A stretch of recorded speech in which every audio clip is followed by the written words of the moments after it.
Hello to all the sentient listeners out there. I'm sure that as you've thought about your own existence and what your place in the world is, you must have also thought about, well, who's running the world anyway? What's running the world? Money. That's the answer we might have said in the past. But increasingly so, software is also part of the answer. And who's running this software that's running the world, that's running your life? Often it's, Google, Amazon, Facebook, these large American tech firms. Why isn't it governments, though? I mean, isn't that why governments exist? To create society, to, power the civilization that we're part of? If, for instance, your mother goes missing, that's a government responsibility. You might turn to the police and, please help me find my mother. They're going to be stuck, though. They're going to end up asking Google and Apple where this woman is.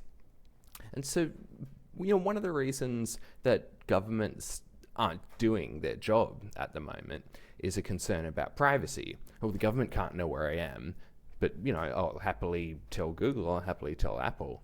Maybe not happily, but it does happen. Anyway, is that necessarily holding us back, though? Can we have good software without handing over privacy? I would argue that for some of the earliest businesses, earliest markets that have ever existed, if we think, for instance, about selling salt to each other, that's existed for millennia as well, selling yourself, prostitution, arguably the earliest occupation, also as well, being like the leader of the tribe. People have, often sought out to create a harmonious society, and, it was the job of some people to be that one making sure that society ran harmoniously. But anyway, in the case of food and in the pornography industry, for instance, we can see that the user experience on offer to people is among the best that's technologically possible. I mean, ordering food, for instance, look how many apps there are, look how many ways you can do it. And then for pornography, in terms of the software standards written on the websites, and then as well the robotic sex dolls, this is pushing the limits of what's technologically possible. But when it comes to government software, it is an awful user experience. Why isn't it held to the same standard, though? If we look to food, for instance, and pornography, they're answerable to consumers, all their whims, all the different competition. Whereas when governments provide subpar software, they're only answerable to citizens and residents. And, how easy is it to change your nationality? Not very much. And, it's for similar reasoning that we ended up with match fixing in cricket, for instance. When the national teams weren't being paid very much, there were still plenty of viewers, still lots of money going into betting. So then all this money and not much of it going to the players, it became, it set this incentive structure where matches could suddenly be fixed.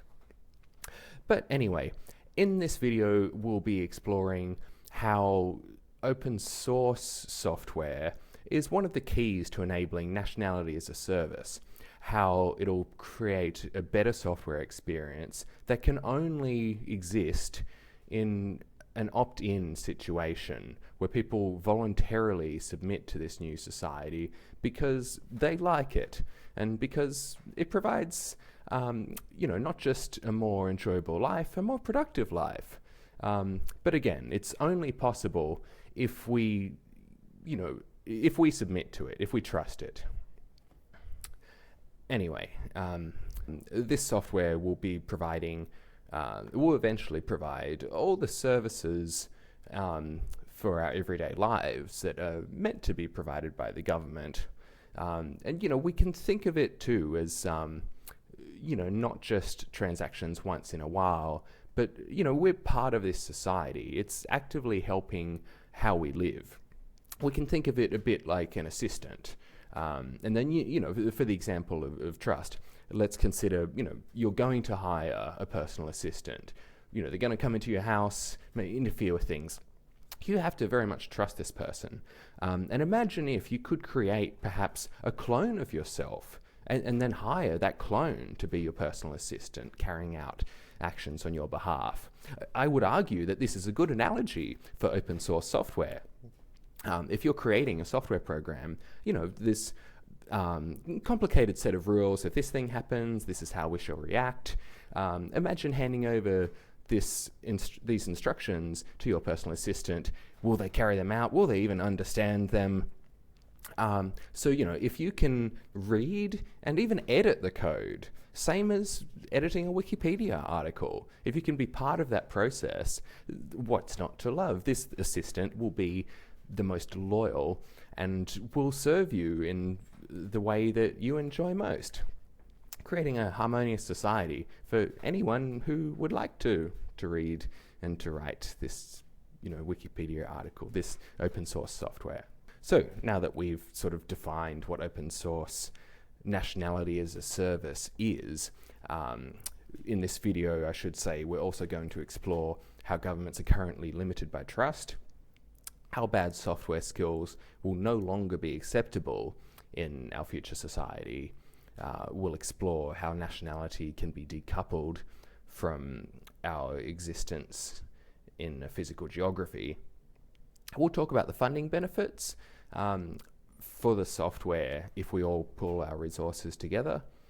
And then we'll also explore some extra benefits we didn't get the chance to mention about the Nationality as a service. But just briefly, so we can enable some ad hominem attacks, I suppose. I should just introduce myself. I'm Owen. I grew up in Australia. I studied robotics and computer science. I've worked at some 1- and 2-person tech startups, and all the way up to the size of Amazon, working on the recommender systems. If this is what you bought before, this is what you might like next. Anyway, let's consider, as we said, how governments are currently limited by trust. Let's focus our attention on a specific instance of how trust and software could have enabled very different outcomes in an everyday government responsibility. So the case we're going to be discussing is in 2016. It involved Jovi Palapul, and she had recently separated from her husband or partner, Alexander Villaluna. And there was a protection order in place against him. Anyway, so 2 months after separation, she was at a shopping centre at a Korean barbecue restaurant there, meeting a date, Keith Collins, an Irishman. Anyway, somehow or other, the ex-husband turned up at the shopping centre. I'm not sure how he found that this was happening, but anyway, he turned up there, went to the kitchen of the restaurant, grabbed a knife, came back, stabbed Ms. Palapul, then turned his attention to her date. She ran away. He started stabbing the date in the neck, in the chest. The date died. And in all this mayhem, at some point as well, the restaurant manager yelled, "Don't go near him. He might have a bomb in his backpack." He did have a backpack. Anyway, so she's run away. He's finished killing this guy. Who knows if he even knew this date or not. Anyway, he was reported as calmly walking away, sort of, looking seemingly for his ex-wife. Anyway, he sat on the fountain for a bit, then went to the car park to look for the kids in the car, raises extra questions as well. Why were they having a date in a shopping centre? Why are the kids in the car? Anyway, after a bit of wandering, he went his way back to the restaurant. After 15 minutes, the police turned up with tasers and arrested him. Anyway, point of this story is what could we have done differently to enable a happier outcome? I guess, in the US, the solution might be, well, if everybody had guns, although I guess, in other countries, the solution might be, well, what was she doing getting a divorce in the first place? But anyway, we should pause at this point. I'm interested to hear your comments about how we could have handled things differently, especially, what if there was better software that would have enabled a different outcome? So yes. Anyway, my solution is, better software. Imagine, for instance, where we were using computer vision because people trusted it because they were part of writing it in the first place. And let's just say, for argument's sake, that Ms. Plappel was a member of this Nationality as a Service. Then if the shopping centre was also part of it, as she came in, recognise her, make sure she has an enjoyable night in the shopping centre, within its power. And since it was a government matter, the what do you call it? The protection order. Once the ex-husband came in, alarm bells could start ringing. And, just as a scene out of Minority Report, I guess, ordering people around the shopping centre, helping them avoid their ill fate. And yeah, I mean, what would have happened? Mr. Villaluna would have just wandered around the shopping centre and gone home. Anyway, moving on. So we've explored how privacy is currently holding back governments and how it doesn't necessarily have to be this way. But let's move on as well. If we had better software out there, I predict that we would be we would be less accepting of bad software skills. I mean, it's very rare that you actually see them holding people back. I mean, sure, people might, scoff at someone's inability to use software, but when has it actually really affected their lives? The only case that I can think of, a recent one actually, a journalist, Jeffrey Toobin, was fired from his American newspaper for, quote unquote, exposing himself on Zoom. And yet, I definitely disagree with this headline. He was on Zoom, he did expose himself, but I would argue that all that happened is he got his calls mixed up. He was having an adult call at the same time, got mixed up, which is my work call, which is my personal call. That's it. He would have been terribly embarrassed as well. He probably didn't want to expose himself to his colleagues. And yet, here he is sort of disgraced and thrown out just for making a mistake in a user interface.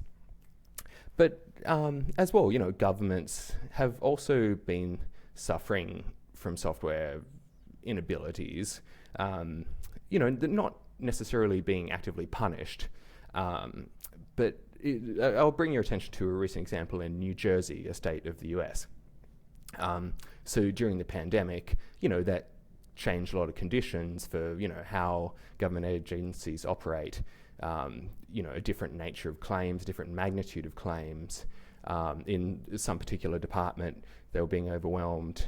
They happened to have old COBOL programs. And New Jersey Governor Phil Murray put out a call for extra COBOL programmers.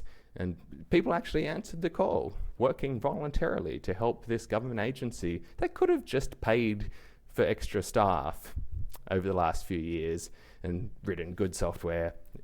Anyway, we've moved on from the prescriptive case studies. But anyway, so the more COBOL programs came, and then also they started up a COBOL boot camp. Someone starts learning coding and they actually get put in to write useful government agency code. I mean, I'm a bit scared about that prospect. What was the quality of the code that these people were writing in a hurry? But it does give us hope that, governments are open to the idea that they've suffered from bad software in the past and that, the populace can help commit to better software right now when it's needed, opening the way for open source government and nationality as a service. So anyway, in the future, I predict that it'll no longer be good enough to say, oh, I don't really know software, that's a tech thing. We'll see as well that with more software familiarity, we can get away from pens and paper and the way we do contracts at the moment. Like the other party isn't going to break their word because they signed this bit of paper, and if they do break their word, then we can take them to court. It's worth mentioning at this point that 2/3 of the world's lawyers exist in the US. Sure, some of them are for crimes, but many for civil matters as well. And this notion of sorting things out after the fact with lawyers, and interpreting what did the law mean. I mean, if we had intelligent machine learning systems, that would dispel a lot of this what did the law mean, because it could be it can understand the law at a way beyond what's capable for a police officer to remember, and beyond what's capable for lawyers to understand. It can write it. It can learn these patterns that humans are trying to express, but which are just too fine-grained that we lack the words for them. This includes, as well, civil matters, child custody disputes, real estate disputes. We could live in a more harmonious society if only we enabled our robotic agents to be part of it. Anyway, we should move on at this point to the consideration of whether or not this potential society could actually exist. Could we actually decouple nationality from geography?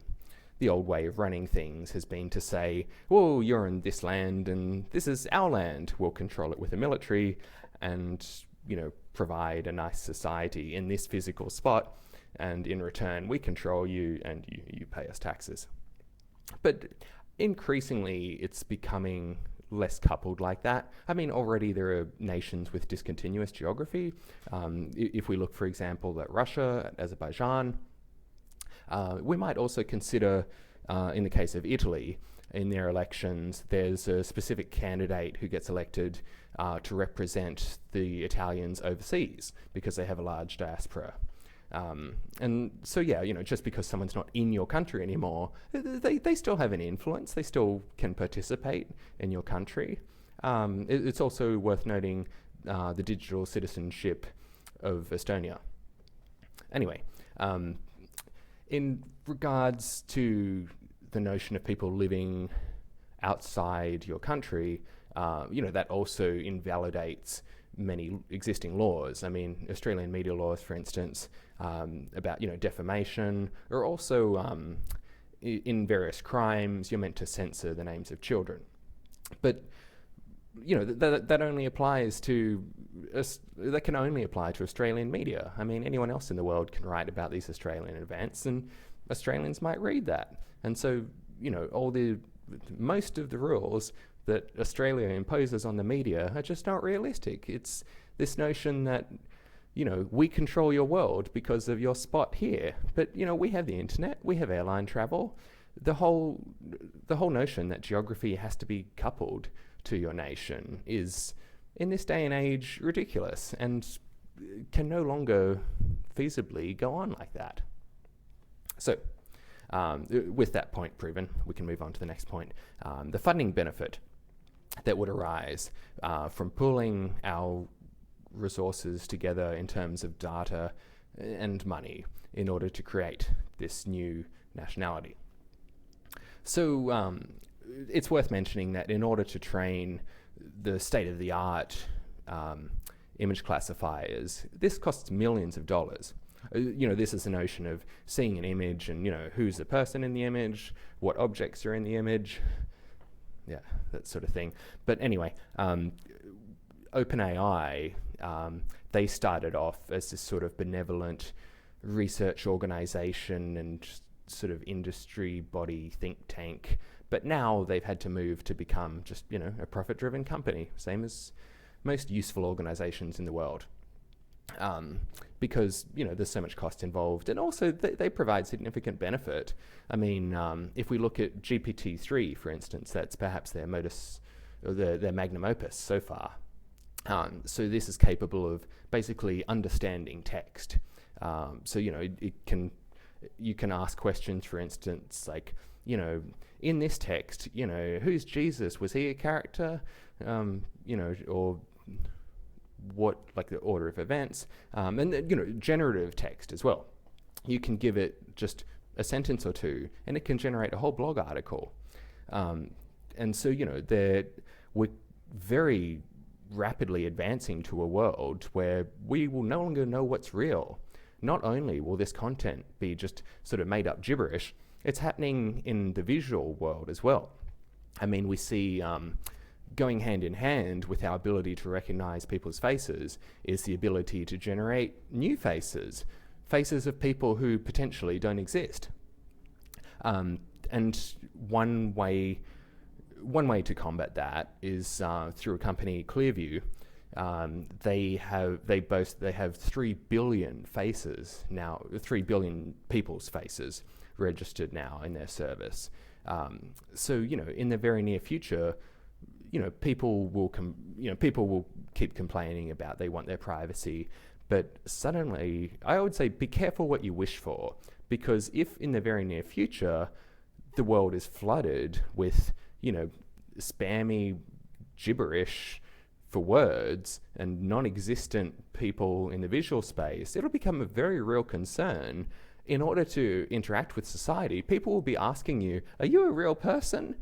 And what are you going to do to prove it? Show them a piece of paper or show them some gibberish document you wrote. I mean, if we had the 3 billion faces, we could see, well, this person existed, pre-spam.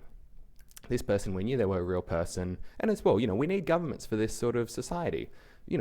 Who do you ask? Does this person exist? That is the job of governments. The birth, deaths and marriages, we've always relied on them for this sort of thing, and they better step up and actually help us to declare that we exist in the 21st century. But anyway, I should mention as well on that point, police, they'll no longer be able to go undercover. Spies will no longer be able to go undercover. If everybody has computer vision, a spy walks in the drug den. Oh, who's that? Oh, well, that's the freaking government spy. We have his profile picture on Facebook from when he graduated from the police. So, increasingly we have to give up on all these rules of, I'm the government, I'm going to tell you what to do. We have to move to an opt-in world because it's the only way that society is feasible to be run. And, in opting into the government service, the nationality as a service that we would like, there are so many benefits from it being open source, from getting the contributions that everybody can provide, and providing that gold standard level of trust and the gold standard level of buy-in. If I can be part of shaping how society literally runs, then this is something that I want to be part of. But as I mentioned, there's a data benefit to it as well. We can consider, for instance, the AI training systems for medical situations. That comes from just 3 states in the US, often enough. And for this sort of reason, Israel has been encouraging, in regards to genome sequencing, Israel wants to encourage its citizens to all get their genomes sequenced so that, whatever treatments arise out of that, who's it going to be relevant for? Everyone in the training data will surely benefit from this. And biometric data, it isn't just AI that makes use of it. Biometric data has been used for centuries. It's just part of a good design process. I mean, if you're building a building, some transportation, some fashion, who are people? What do they look like? What shapes do they come in? Australia has been somewhat lacking on biometric data. I mean, there was a report I was reading, for instance, the Australian Defence Force was publishing about anthropometry, measuring people. They were saying that their uniforms basically weren't a good fit anymore, that, the Australian population was getting taller and heavier, and, they lacked the data to keep up with that. If your military doesn't even have uniforms that fit, and you're not doing your job as a country, as a nation. This is one of the requirements for the government to exist. So imagine as well, that this is very much in the realm of data that people regard as privacy centric and everything. But if we now trusted our governments with this information, what if your government knew your body size and everything? What if we had 3D body scanners everywhere? We could have robotic printed clothing, custom tailored for each person. We could dress better. I guess, there would be more Instagram influencers from Australia, and, in turn, Australia would have more influence in the world. I mean, shouldn't we all be proud of our nation? If we're ashamed of our nation, why does it exist in the first place? So, moving on, we said that we would discuss some extra benefits of a software-based society. Let's consider too, what does a nation provide for its citizens anyway? So the services for having a happier life, for being more connected with the economy and the like. These are things that are not only provided by governments. Other people have to pick up the pieces sometimes. Fireworks shows in Seattle, for instance. But then as well, airlines. Airlines offer a way for the world to keep going. And they have, economic benefits to others besides the people on the aeroplane. I was reading a case study about Air Jamaica. Between 1995 and 2004, the prediction is that the economic benefit from their existence was $5.491 billion to the Jamaican economy. Or the people, I guess tourists and being able to do business between Jamaica and elsewhere. Imagine when we talk about like nationality as a service, sort of subscription model for existing. What if airlines had a subscription model? What if you paid your Air Jamaica membership, kept Air Jamaica alive? Maybe you aren't even going to take a flight, but you get some benefit from the existence of this airline. We can think too about, essential services, water, electricity. In South Korea, you might be aware that internet is regarded as, just as essential as water and electricity, in that, governments and landlords aren't doing their job unless this person has internet access. Whereas compare that to Australia, where internet speeds are less than half the world average. So we can create a society that serves us as Australians, that serves our way of life, that makes it easier for us to exist in the world. And, since it's open source, this is something that other countries can contribute to. Not everyone's going to agree with how New South Wales, how Australia is being run.